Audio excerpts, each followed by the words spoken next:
दोस्तों, target with PS Parihar channel में आपका स्वागत है। आइए शुरू करते हैं और देख लेते हैं कि आज के समाचार पत्रों में विद्यार्थी जीवन से संबंधित कौन-कौन सी सूचनाएं हैं। तो वीडियो को जल्दी से लाइक कर दें, शेयर कर दें और जिन छात्रों ने चैनल को अभी भी सब्सक्राइब न किया हो तो जल्दी से सब्सक्राइब कर लें ताकि आप लोगों को भी इसी प्रकार की ऑथेंटिक अपडेट से सबसे पहले मिलती रहे। चलिए शुरू करते हैं। आज के समाचार पत्रों में बोर्ड परीक्षाओं से संबंधित भी काफी सारी सूचनाएं हैं। अभी मैं उनके बारे में बाद में बताऊंगा। जब बात बोर्ड परीक्षाओं की हो रही है तो मैं आप लोगों को बता दूं कि अगर कोई भी विद्यार्थी ऑनलाइन मोड में हाई स्कूल या इंटरमीडिएट इसी सत्र में करना चाहता है, जिसका बोर्ड का परीक्षा का आवेदन ना हो पाया हो या कोई समस्या आ गई हो, वो इसी सत्र में अपना हाई स्कूल और इंटरमीडिएट कर सकता है। यहाँ पर ये देख सकते हैं, ये संस्था है board of open schooling and skill education और हर तरह से इसको मान्यता प्रदान की गई है। यहाँ पर लिखा हुआ है equivalent to CBSE and IOS all state government board, valid for government exam, valid for higher education. अगर आप लोग एक सब्जेक्ट में भी किसी विषय में हाई स्कूल या इंटर करना चाहती हैं तो भी कर सकते हैं। और ये नीचे यहाँ पर ये कुछ नंबर दिया हुआ है, इसकी चूंकि लास्ट डेट बढ़ा दी गई है और इन विद्यार्थी अभी आप आवेदन करेंगे अप्रैल में ही आपकी परीक्षा हो जाएगी। 2025 के सत्र की मार्कशीट मिल जाएगी। फोन नंबर नीचे दिया गया है, आप लोग कांटेक्ट कर सकते हैं 6393300364। दूसरा नंबर है 7752853025। ये इसका ब्रोशर इस संस्था का यहाँ पर लिखा हुआ board of open schooling and skill education. कुछ विद्यार्थी मुझसे पूछ रहे थे, अभी मैंने एक वीडियो बनाया था सर इसमें सिक्किम लिखा हुआ है, क्या ये यूपी में और अन्य राज्यों में ये इसकी मान्यता है? जैसे आपने यूपी में हाई स्कूल किया तो आपकी जो हाई स्कूल की जो मार्कशीट है यूपी बोर्ड है वो सभी राज्यों में मान्य, आप हाई स्कूल पास हो गए हैं। उसी तरीके से यहाँ पर भी है और आप लोगों को जो परीक्षा है वो अपने घर से ही देनी है, यानी ऑनलाइन परीक्षा ही देनी है। इसके लिए आपको सिक्किम नहीं जाना होगा। अगर आपके मन में एक प्रश्न आ रहा होगा सिक्किम जाना, नहीं, ये ऑनलाइन मोड है, दूरस्थ मोड है। और कोरोना काल के बाद में इस तरीके की संस्थाओं को सरकार ने बढ़ावा दिया है। यहाँ पर इसके ब्रोशर में अध्यक्ष लोकसभा ओम बिरला का भी मैसेज है, उत्तराखंड के गवर्नर उनका भी मैसेज है। तो कुल मिलाकर ये पूरी तरीके से वैध। बस इतना याद रखिएगा कि इसकी जो लास्ट डेट है वो 28 फरवरी है और जो अधिक जानकारी आपको यहाँ पर नीचे नंबर पर ये मिल जाएगी। चलिए शुरू करते हैं। सबसे पहले जो सूचना है वो बेसिक माध्यमिक स्कूलों को मिलेंगे खेल शिक्षक। बेसिक और माध्यमिक स्कूलों में खेल शिक्षकों की कमी जल्द दूर हो जाएगी। शिक्षा सेवा चयन आयोग ने परिषदीय और माध्यमिक स्कूलों में रिक्त पदों की जानकारी मांगी है, जिसे संबंधित विभाग जुटाकर शासन को भेजने की तैयारी में जुट गया है। माध्यमिक और परिषदीय स्कूलों में खेल गतिविधियों को बढ़ावा देने के निर्देश हैं। माध्यमिक स्कूलों को तहसील स्तर से लेकर के जिला स्तर तक cricket, football, volleyball, hockey, taekwondo, gymnastic team बनानी है, जिसके लिए बहुत पहले विभाग निर्देश जारी कर चुका है। जनपद में 200, ये बात है महाराजगंज से ये न्यूज आई है। नीचे लिखा हुआ है कि पूरे जनपद में सिर्फ 20 खेल शिक्षकों की तैनाती है और शेष पद खाली हैं। इस प्रकार 1705 परिषदीय स्कूलों का संचालन है, जिसमें 2.48 लाख विद्यार्थी नामांकित हैं और इसमें 12 खेल शिक्षक ही तैनात हैं। जबकि सरकार की तरफ से स्पोर्ट्स ग्रांट के तहत प्रतिवर्ष स्कूलों को बजट दिया जाता है। बेसिक बाल क्रीड़ा प्रतियोगिता भी 2 वर्ष से ब्लॉक, जनपद, मंडल और राज्य स्तर पर आयोजित हो रही है, लेकिन खेल शिक्षकों की कमी के कारण रुचि होने के बाद भी विद्यार्थी संबंधित खेलों का ज्ञान प्राप्त करने में पीछे रह जाते हैं। तो विद्यार्थी कहाँ से जाकर बड़े पदक प्राप्त कर पाएंगे ओलंपिक में? तभी तो भारत बहुत पीछे रहता है। और जो वैसे खेल हैं दूसरे कुश्ती वगैरह, उसमें केवल हरियाणा और 2-4 जो प्रदेश हैं वहाँ के जो लोग हैं उनका कब्जा रहता है। नीचे यहाँ पर लिखा है कि शिक्षा सेवा चयन आयोग की अध्यक्ष प्रोफेसर कीर्ति पांडे ने रिक्त पदों की जानकारी मांगी है। जानकारी जुटाकर के 2 दिन में प्रेषित कर दी जाएगी। प्रदीप कुमार शर्मा, डीआईओएस प्रभारी बीएसए। अगली सूचना भी माध्यमिक की है। माध्यमिक विद्यालयों में जो चतुर्थ श्रेणी की भर्ती होती है वो अब संविदा पर होती है। उसको लेकर के नई नियमावली बनाई गई है। लिखा है आउटसोर्सिंग चतुर्थ श्रेणी कर्मियों के लिए अब शैक्षिक योग्यता हाई स्कूल कर दी गई है, पहले इंटरमीडिएट योग्यता थी। नीचे लिखा है कि अशासकीय सहायता प्राप्त एडेड माध्यमिक स्कूलों में चतुर्थ श्रेणी के पदों पर आउटसोर्सिंग से भर्ती के लिए अब आउटसोर्सिंग पर अभ्यर्थी की शैक्षिक योग्यता हाई स्कूल निर्धारित की गई है। आप लोगों ने जिन भी विद्यार्थियों ने वीडियो को लाइक न किया हो तो लाइक अवश्य कर दें और जो विद्यार्थी वीडियो को शेयर कर सकते हो तो शेयर भी कर दिया करें। नीचे यहाँ पर लिखा कि योग्यता हाई स्कूल निर्धारित की गई है। अभी तक इन पदों में भर्ती के लिए शैक्षिक योग्यता इंटरमीडिएट निर्धारित थी।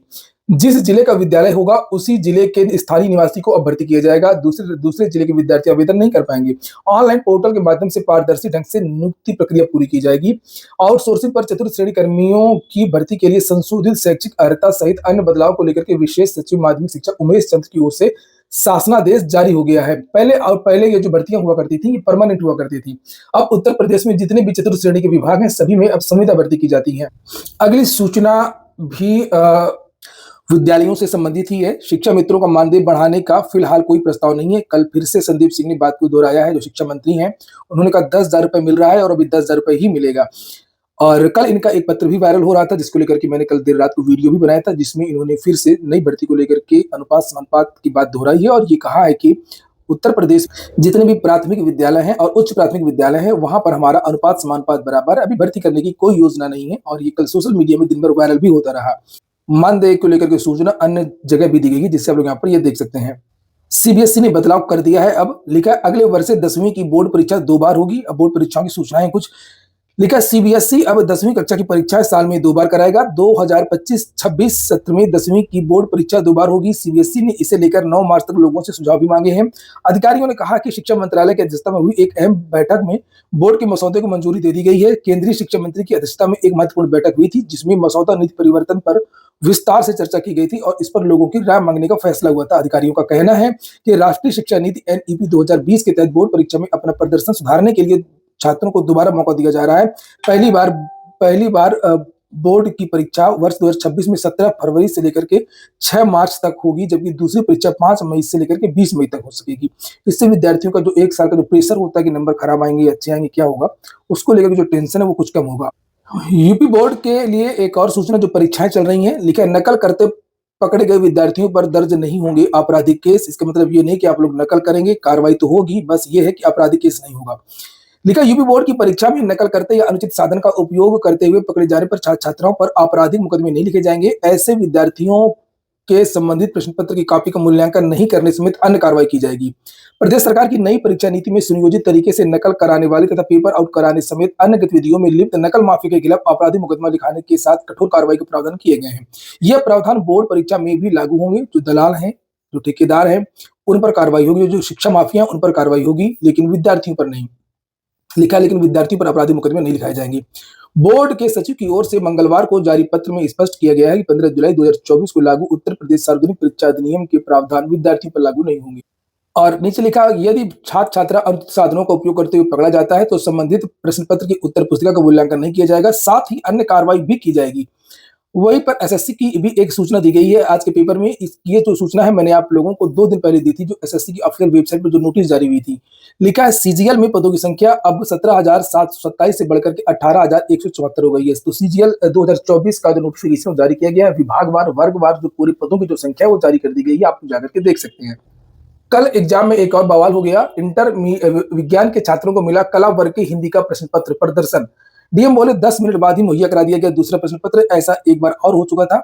एक केंद्र पर बोर्ड परीक्षा में इंटर विज्ञान वर्ग के विद्यार्थियों को कला वर्ग की हिंदी का प्रश्न पत्र दे दिया गया। इसे लेकर परीक्षा के दूसरे दिन मंगलवार को विद्यार्थियों ने कलेक्ट्रेट में प्रदर्शन किया। जजों की कमी के विरोध में अधिवक्ताओं ने किया प्रदर्शन। अधिवक्ताओं का कहना है कि जब जज ही नहीं है तो हम क्या करेंगे जाकर के। तारीख पर तारीख मिल जाती है, नंबर लग भी नहीं पाता है, केस की सुनवाई नहीं हो पाती है। हाई कोर्ट में जजों की कमी के विरोध में मंगलवार को न्यायिक कार्य से विरत रहकर के अधिवक्ताओं ने प्रदर्शन किया। उनका कहना है कि 2007 में हाई कोर्ट में 160 न्यायमूर्ति की नियुक्ति होनी चाहिए थी, जबकि वर्तमान में लगभग आधे, लेकिन वर्तमान में मात्र 79 न्यायमूर्तिगण कार्यरत हैं। इससे न्यायिक कार्य प्रभावित हो रहा है। इलाहाबाद हाईकोर्ट बार एसोसिएशन के कार्यकारिणी ने बीते रोज आपातकालीन बैठक कर जजों की कम संख्या के विरोध में मंगलवार को न्यायिक कार्य से विरत रहने का फैसला किया था और इसके चलते न्याय कक्ष में कोई भी अधिवक्ता उपस्थित नहीं हुआ। सही बात है, जब इतनी दुर्गति है न्याय व्यवस्था की, तो कम से कम ये सुधार तो हो सकता है कि जो भी सृजित पद हैं, जो भी पद हैं, उन पदों पर भर्ती हो। लोक सेवा आयोग ने आज एक नोटिस जारी की है आज के समाचार पत्रों में। उसमें कुछ भर्तियों का उल्लेख किया गया है। आप लोग यहाँ पर ये देख सकते हैं।